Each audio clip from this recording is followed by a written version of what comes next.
Okay, let's go ahead and start. Um, so who's up first? First up is Lena. So Lena, you had a pretty interesting object last time. What's your object this time? It's this bookmark that I made in a sewing camp. So I'm just gonna read the silly one. So this bookmark, oh holy bookmark, covered in popsicles, green ribbon, black fabric, red beads, red and orange beads, precious savor of spots, lying under a pile of papers. Where have you gone? Oh, where have you gone? That's great. So what you did there, that's funny, is you turned a bookmark, kind of seemingly trivial, insignificant object, into an object of praise. So what you wrote is technically called an ode, which is a praiseful poem, a poem that praises an object or a person or an idea. So you address the object directly and you transform it into, as you say, a holy object worthy of worship. So it's it's definitely very silly. Thank you for sharing that. It's great. It's very fun. Thanks, Lena. Next up is Audrey. Okay, so I'm gonna read my sad one, and I don't actually have a title yet, and I don't tell you what the object is in the poem. Okay, I wish I wasn't me. I would rather be as ugly as a hole than have you flee before my feet. I wouldn't hurt you. You see, I've got no choice. I think you're fine the way you are, but others don't agree. The other is my tormentor and supposedly my master. I hate the other, but the other has control. The other takes me and forces me to hurt you. That's just how it works out. I'm sorry. So once again, I wish I could be free, and I wish I wasn't me. But that's not how it works, and I know I can't stop you from running, so I guess I'm doomed to an eternity of monster me. That's great. I'm wondering if you're willing to read another version of the poem. Is there another one that you would be willing to read? It's okay if not. I don't really have a different version of the same poem. I mean, if you wrote the 3 prompts, do you have another of the prompts that you could read?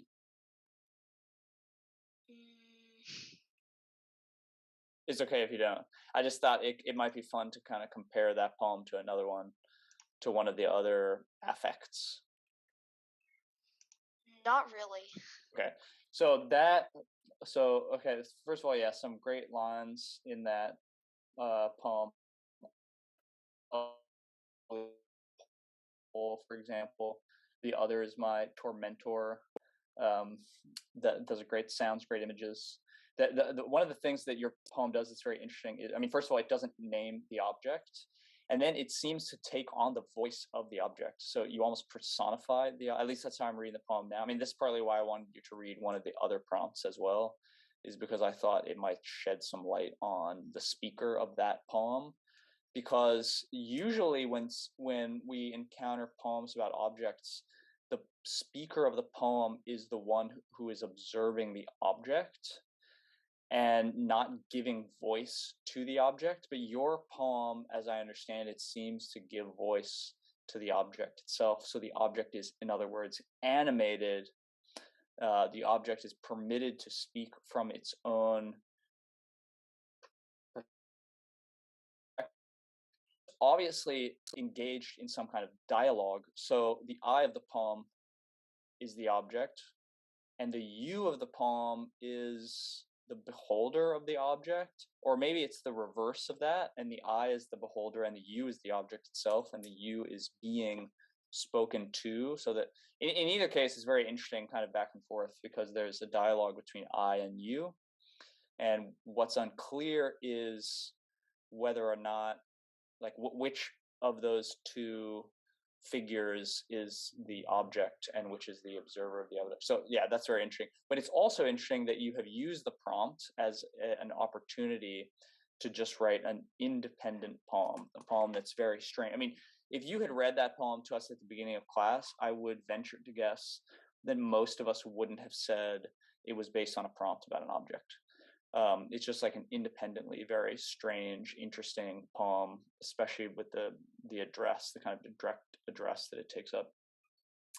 So you kind of took that prompt and transformed it into your own unique poem, and that's the best thing that a prompt can do, I think, is give you an opportunity to do something interesting, and you did. So that was great, Audrey. Thanks. Thanks, Audrey. Next up is Emma. Okay, so I'm gonna read my sad one. It was supposed to be funny, but I completely lost track of the prompt. So, owl, as if it wanted to fly away, trapped inside a cage. It stands next to the other bird, the hollow wooden box, that place where it can never explore. And yet the orchid beckons with its leaves. It held something, then let go, flung its roots at the face. The face was colorful, the body was colorful. It was a gem in place of a cork, and its needle, its axe, was buried deep inside the bottle, as if it had a purpose. Cigar box, the label on the bottle says. It is a type of wine. This big-eyed bird is not a cigarette, does not belong. It causes pain, yet is worthy only of a castle.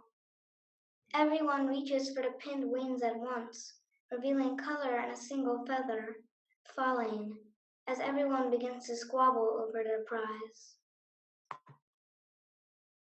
Wow, amazing. Once again, your object is so I'm confused because it seems like there are multiple objects in that poem and that the objects proliferate. So at one point it seems like the object is a cigar box. Another moment it seems like the object is a like a bejeweled wine stopper. A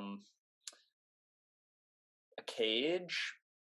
So it's really great. I mean that poem, yeah, in that poem objects proliferate and they produce new objects, and they almost, I mean, you even use the word reveal at one point, and objects reveal other objects when they are placed next to each other, both physically in the real world and also within the world of your poem.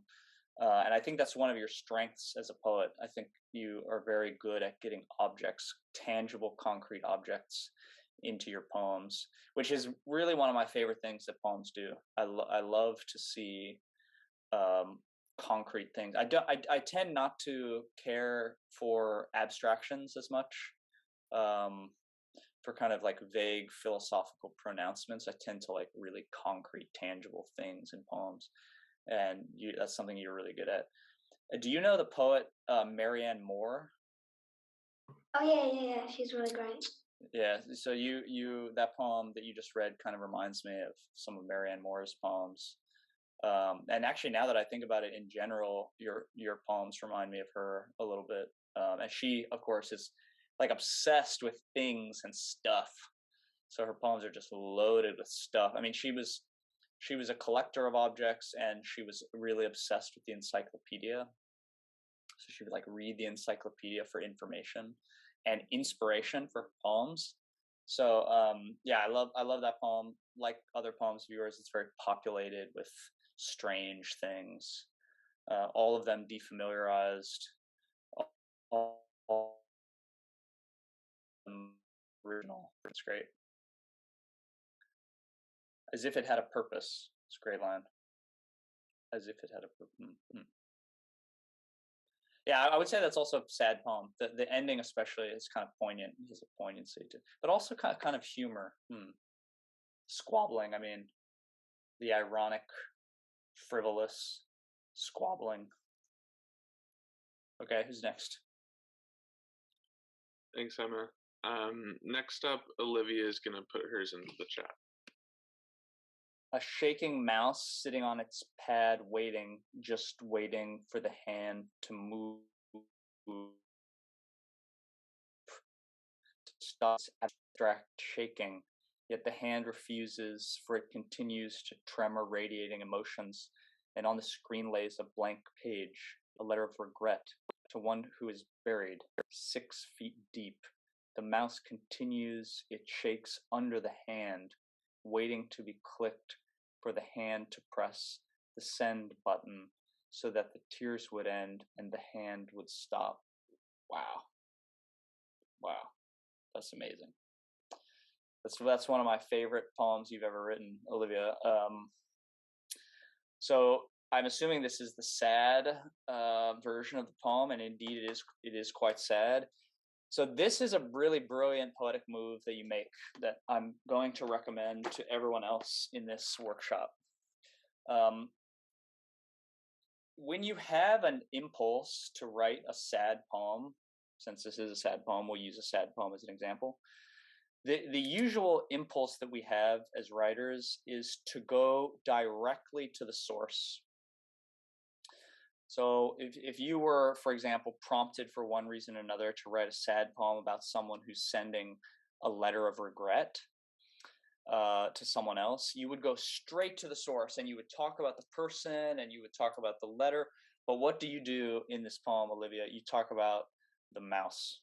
So the mouse is the central object of this poem. It is the primary figure of the poem. And what happens then is we as readers are forced to think about the mouse primarily instead of the sorrow of the person whose hand hovers over the mouse. So there's a transference of emotion, in other words, and you write about sadness indirectly. It turns out you transpose sadness onto the mouse so that the mouse becomes kind of a symbol of anticipation and regret and sadness. And it's very smart. It's really a kind of brilliant poetic move, and it's very hard to do. It's really the kind of thing that can't be taught. It can only be intuited. So I think it's really brilliant. It's very strange, and it is indeed a sad poem. And the hand would stop. That would there, that tense is, I think, very powerful. Yeah, this is a great poem. I love some of the images as well. The blank page, a letter of regret, and I love how you use this word that we've been using all day, abstract. It's abstract shaking. It's such a strange way of describing shaking. It's abstract shaking. Yeah, it's very good because you're taking a kind of a concrete motion of shaking and putting the word abstract in front of it to make it strange, something that we have to linger on and think about. Yeah, it's great. It's a fantastic poem. Thanks for sharing it. Thanks, Olivia. Next up is Ellie. A red pen, no ordinary, a point as sharp as a blade. Its side is like a spiky mace's side, an untouchable, angry object. People chitter. Is it a red spear, a mace, a knife? But it is just a red correcting pen. That's great. That's awesome. I love it. It does, Ellie, you do indeed transform a red pen into a weapon, something alienating, something strange, something that one wants to run away from.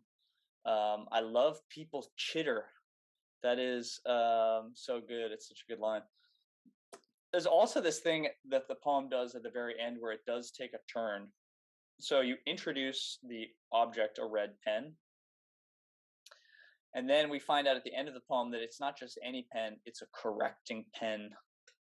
So now there's the whole connotation of the red correcting pen. You know, like a teacher uses a red pen and it's very traumatic to see the feedback that comes from a red pen. There's something about a red pen that is very frightening, very off-putting. Yeah, I would agree with you, Audrey. I think a red pen does probably already connote correction.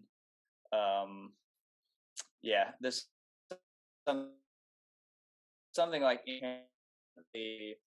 um, something intrusive is what I want to say. There's something inherently intrusive about a red pen. It's not polite, you know, it's not pleasant, it's not standard. It's unusual, and in the case of this particular poem, it turns out it's also violent.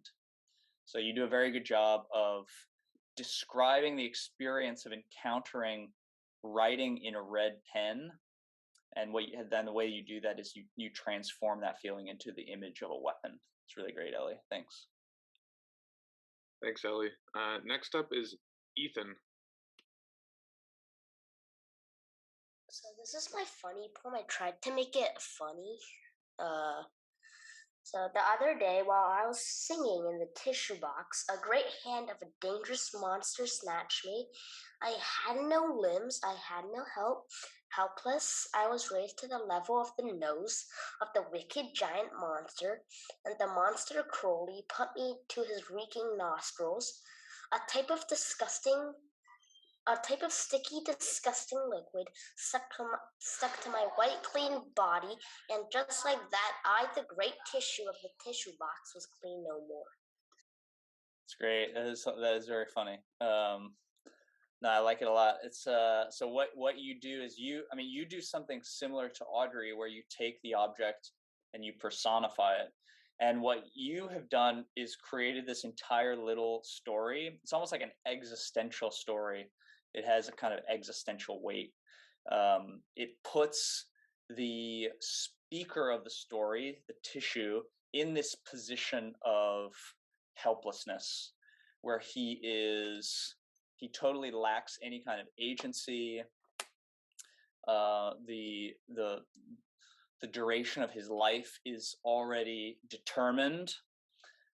He has no control over his actions, and he's just plucked up by a monster and disposed of, used and then disposed of. So there's a kind of existential dread in your story, but there's something also very funny about it. And I think part of what makes it so funny is that it's also, when you start to think about it for a long time, kind of scary too. It's almost like do you know the writer Franz Kafka? Have you ever heard of this writer, Kafka? He writes these kind of crazy little stories like this too, where they're kind of surreal, kind of existential, as I say, and they're funny partly because you don't know what else to do but laugh. You know, I feel that way about your story as well, Ethan. It's like it's so alienating and bizarre that you kind of can't help but laugh. And at the end of the day, it's also a tissue, so it's kind of this kind of it's almost if it's an ephemeral object, it's something that doesn't hold a lot of it doesn't have much of a shelf life, you know. It's not a permanent object. It's something that's meant to be used and thrown away. So there's something kind of inherently funny in your choice of object as well. So that was great. Yeah, I thought it was fantastic. It's really deep as well. It's funny, it's deep, it's bizarre, it's great. I think that's probably my favorite of your writing that we've seen as well in this class so far. Okay, great. Thanks for coming today. See you all next week. I'll try to think of some ideas based on your suggestions and come up with something new.